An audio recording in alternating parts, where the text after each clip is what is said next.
el juez que creía ser incorruptible, hasta que un caso le demostró lo contrario. Era una mañana sofocante en Fresno, California, cuando el juez Malcolm Brewer entró al tribunal.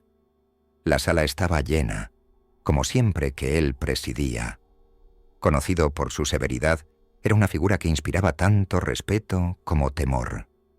En 35 años de servicio, ni un solo caso suyo había sido anulado.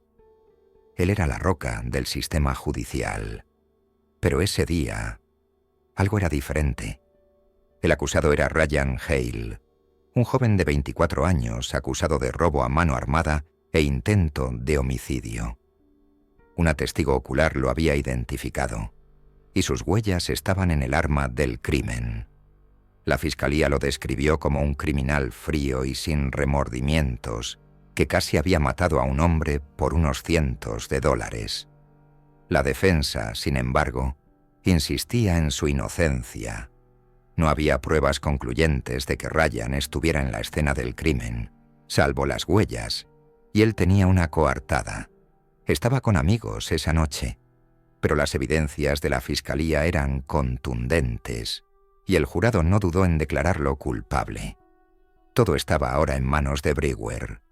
El juez observó a Ryan, que permanecía de pie ante él. El joven temblaba ligeramente, pero sus ojos reflejaban algo más allá del miedo. ¿Desesperación?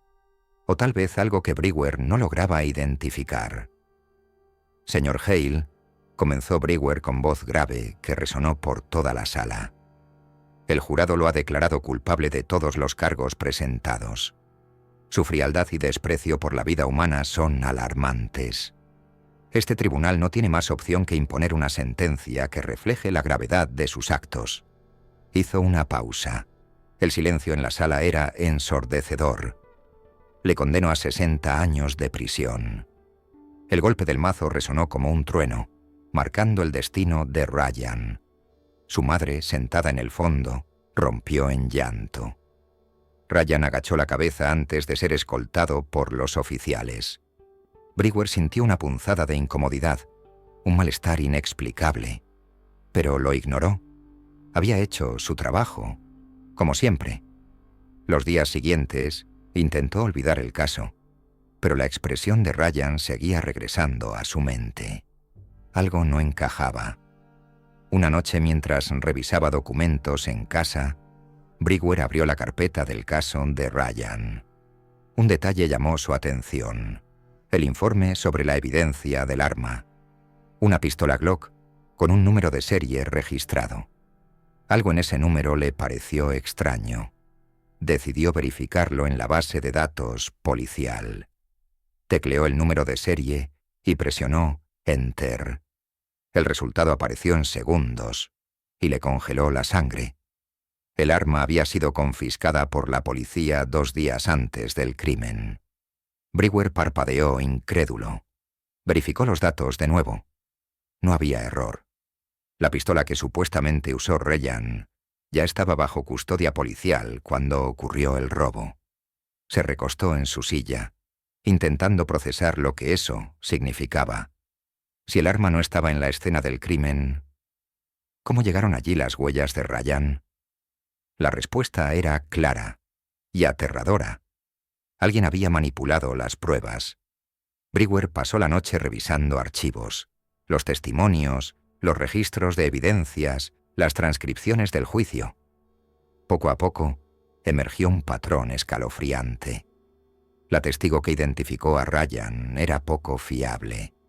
Su declaración inicial era vaga, pero tras hablar con la policía, recordó detalles precisos. Los registros telefónicos que corroboraban la coartada de Ryan habían desaparecido misteriosamente. Y lo más perturbador, el detective Lewis, quien lideró la investigación, tenía antecedentes de mala conducta en otros casos. Brewer sintió un nudo en el estómago. Siempre había creído en el sistema, aunque imperfecto. Pero ahora no estaba tan seguro. Si Ryan era inocente, él había condenado a un hombre inocente a 60 años de prisión. Y peor aún, Había permitido que un sistema corrupto triunfara. La pregunta era, ¿qué haría ahora? ¿Debería enfrentarse a la fiscalía, la policía y arriesgar su reputación? ¿O mirar hacia otro lado y cargar con la culpa? El juez Brewer no pudo dormir esa noche. La pistola, las pruebas mal explicadas, el informe negligente, todo apuntaba a una verdad incómoda que el sistema parecía querer ocultar. Si esto es cierto, murmuró fijando la vista en el documento sobre su escritorio, entonces condené a un hombre inocente. Brewer entendía perfectamente que revertir el caso no sería fácil. El sistema judicial, en el que había construido toda su carrera, era una máquina lenta, burocrática y en muchos casos despiadada. Pero esta vez no podía ignorar la verdad. Usando su autoridad, presentó una solicitud formal para reabrir el caso y revisar las pruebas. Sin embargo, en lo más profundo de su mente, sabía que estaba tocando un avispero. La primera revelación llegó rápidamente. Cuando la evidencia olvidada se incorporó oficialmente al expediente, contradecía directamente todas las pruebas que habían llevado a la condena de Ryan Hale. La pistola estaba vinculada a un crimen completamente diferente, y la conexión de Hale con el caso comenzó a desmoronarse. Pero algo aún no cuadraba. Dominado por la incertidumbre, Brewer decidió profundizar en su investigación. Fue entonces cuando encontró algo.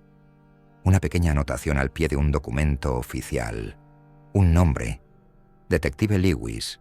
Era el mismo oficial que había liderado la investigación y armado el caso contra Ryan. Algo en él no parecía encajar. Brewer revisó antiguos casos relacionados con Lewis, y cuanto más indagaba, más claro se volvía que Lewis no era simplemente un detective. Era el arquitecto de un sistema paralelo de corrupción y manipulación. Ahora imagina esta situación. Eres un juez. Sabes que un hombre inocente está en prisión, mientras que alguien encargado de proteger la justicia ha estado destruyendo vidas. ¿Qué harías? Brewer sabía que enfrentarse a esa verdad requería un tipo de valentía que podría cambiar su vida para siempre.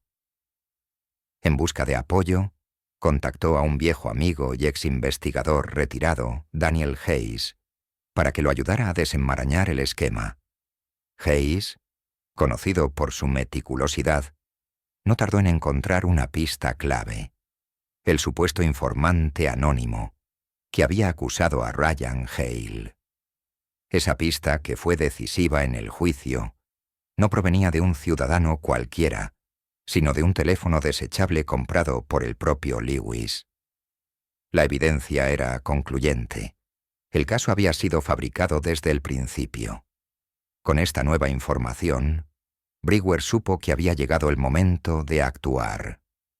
Convocó una audiencia extraordinaria para revisar el caso de Ryan Hale.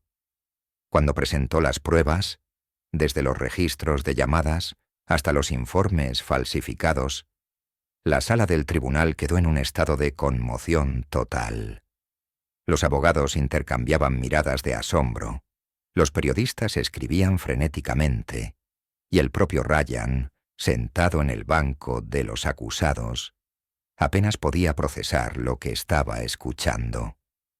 Pero el momento más impactante llegó cuando Brewer expuso directamente la implicación del detective Lewis. Lo llamó a testificar.